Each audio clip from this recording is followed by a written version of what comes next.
Você já ouviu falar dos anjos caídos? De acordo com a Bíblia, os anjos são seres poderosos criados por Deus, mas muitos se rebelaram e foram expulsos do céu.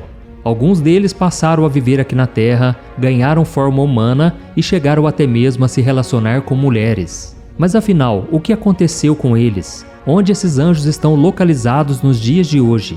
Assista esse vídeo até o final que eu vou te revelar tudo sobre eles. E se você ainda não se inscreveu aqui no meu canal, clique agora no botão inscrever-se, que está bem aqui abaixo do vídeo, e venha caminhar comigo todos os dias, porque eu quero trazer ensinamentos da Bíblia de uma forma simples e eu também quero fazer orações de manhã e de noite pela sua vida. Então vamos começar. Para entendermos a localização dos anjos caídos, nós precisamos primeiro descobrir algumas informações sobre eles. E a primeira que nós temos sobre isso está no livro de Gênesis, capítulo 6, do versículo 1 ao 4. Olha o que está escrito. Quando os homens começaram a multiplicar-se na terra, eles nasceram filhas. Os filhos de Deus viram que as filhas dos homens eram bonitas e escolheram para si aquelas que lhes agradaram. Então disse o Senhor: por causa da perversidade do homem, meu espírito não contenderá com ele para sempre, e ele só viverá 120 anos. Naqueles dias havia nefilins na terra, e também posteriormente, quando os filhos de Deus possuíram as filhas dos homens, e elas lhes deram filhos. Eles foram os heróis do passado, homens famosos. A Bíblia nos fala sobre a existência de nefilins na terra. Eles eram um grupo de pessoas consideradas gigantes por serem muito maiores que um homem comum. Mas afinal, como eles surgiram? Muitos estudiosos acreditam que esses filhos de Deus que se deitaram com as mulheres eram na verdade anjos que se rebelaram contra o Senhor e foram expulsos do céu. Isso porque no livro de Jó, os anjos são chamados de filhos de Deus. Esses anjos caídos se materializaram em corpos humanos e se relacionaram com as mulheres que escolheram. Porém, esse tipo de união desagradou a Deus, pois desobedecia à ordem dele de que a mulher deveria se casar com um homem. E desse relacionamento proibido nasceram seres gigantes, muito valentes e cruéis, que encheram a terra de maldade. Isso nos mostra que até mesmo os anjos podiam cometer pecados e também receberam punição pelos seus erros. Veja só o que está escrito em Judas, capítulo 1, versículo 6. Aos anjos que não conservaram suas posições de autoridade, mas abandonaram sua própria morada, ele os tem guardado em trevas, presos com correntes eternas para o juízo do grande dia. Isso nos mostra que esses anjos caídos que se deitaram com as mulheres estão atualmente presos e acorrentados.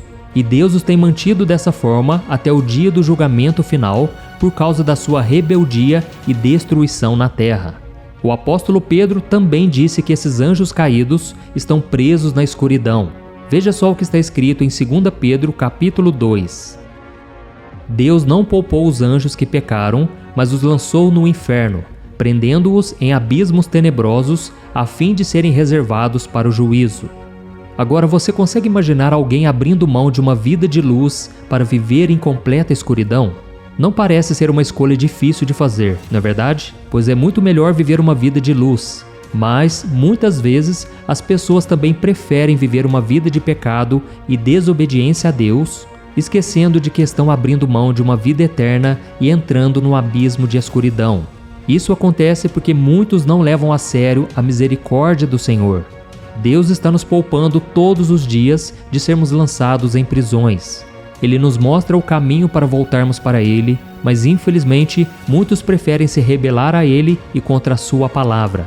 E como nós já sabemos, isso não vai acabar bem. A Bíblia diz em João capítulo 3, o versículo 19, que a luz veio ao mundo e essa luz é Jesus, mas os homens amaram as trevas e não a luz, porque as suas obras eram más e elas não quiseram se arrepender.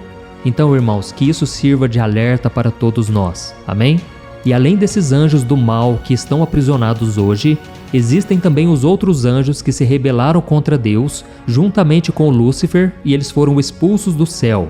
Veja o que a Bíblia diz.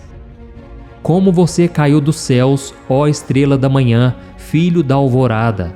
Como foi atirado à terra, você que derrubava as nações. Você que dizia no seu coração, subirei aos céus, erguerei o meu trono acima das estrelas de Deus. Eu me assentarei no monte da Assembleia, no ponto mais alto do Monte Santo. Subirei mais alto que as mais altas nuvens, serei como o Altíssimo. Lúcifer era um anjo de luz e ele cometeu o pecado ao deixar o orgulho dominar o seu coração e querer ser maior que o próprio Deus. Com isso, ele se tornou Satanás, que significa adversário. E no livro de Ezequiel, capítulo 28, a Bíblia fala que foi achado maldade e violência no seu coração. E isso nos mostra que até mesmo os anjos tinham livre-arbítrio e tinham também a sabedoria. Mas eles escolheram não dar ouvidos a isso e o orgulho fez com que eles se unissem para se rebelar contra Deus.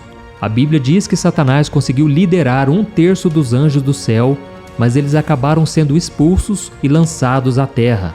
E é por isso que nós chamamos de anjos caídos. Mas e agora? Onde será que eles estão?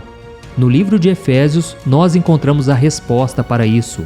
Vamos ler o que está escrito. A nossa luta não é contra pessoas, mas contra os poderes e autoridades, contra os dominadores deste mundo de trevas, contra as forças espirituais do mal nas regiões celestiais. Olha isso, irmãos. Isso nos mostra que Satanás e os anjos caídos estão em toda parte, no mundo inteiro. A Bíblia por diversas vezes já nos revelou que o diabo está aqui na terra, perambulando para lá e para cá, como está escrito em 1 Pedro capítulo 5, o versículo 8. Além disso, eles habitam também nas regiões celestiais, e muitos também acreditam que eles moram nos planetas à nossa volta e ficam vindo aqui na Terra. E esses demônios que habitam nas regiões celestiais ficam jogando dardos inflamados sobre nós e em nossos pensamentos, além de tentar impedir que as bênçãos cheguem até nós através dos anjos. Em Daniel capítulo 10, o versículo 13, diz que um anjo foi impedido por Satanás por 21 dias de entregar uma revelação a Daniel, até que veio o anjo Miguel e o ajudou. Irmãos, existe uma lição muito poderosa que nós podemos aprender com tudo isso. Deus está nos mostrando que nem mesmo os anjos foram poupados do castigo pelos seus atos. E se Ele não poupou nem os anjos que estavam ao seu lado, imagine o que Ele não irá fazer com uma geração que nem mesmo quer saber de Deus. Nós sabemos que o Senhor deu a cada um de nós o livre-arbítrio para escolhermos como queremos viver a nossa vida. E se escolhermos viver uma vida de obediência ao Senhor e aos seus ensinamentos, com certeza receberemos tudo o que o Senhor nos prometeu, inclusive uma vida ao lado dele por toda a eternidade. A Bíblia diz em Efésios capítulo 2 que a salvação é pela graça, por meio da fé em Jesus e não pelas nossas boas obras. Por isso, tudo o que nós devemos fazer é nos arrepender e crer que Cristo morreu e ressuscitou para nos salvar. E em 2 Pedro capítulo 2, o versículo 9, está escrito que Deus sabe livrar os piedosos da provação e, ao mesmo tempo, manter em castigo os ímpios para o dia do juízo, ou seja, aqueles que não quiseram se arrepender e seguir a Jesus. E isso quer dizer que Deus conhece o coração de cada pessoa e a atitude de cada um de nós. Ele sabe quem está em obediência à sua palavra e quer realmente viver uma vida ao lado dele. Mas a partir do momento em que alguém decide rejeitar os ensinamentos de Cristo e ignora o sacrifício dele na cruz, com certeza o final dessa pessoa será de escuridão em prisões eternas. Por isso, meu querido irmão e minha irmã, aceite hoje o convite do Senhor e busque andar na luz com Jesus todos os dias. Você verá que esta é a melhor decisão que alguém pode tomar na vida. Amém? Eu sou o pastor Antônio Júnior. Se você gostou dessa mensagem, compartilhe no WhatsApp, no Facebook. Vamos espalhar a mensagem de Deus a todas as pessoas.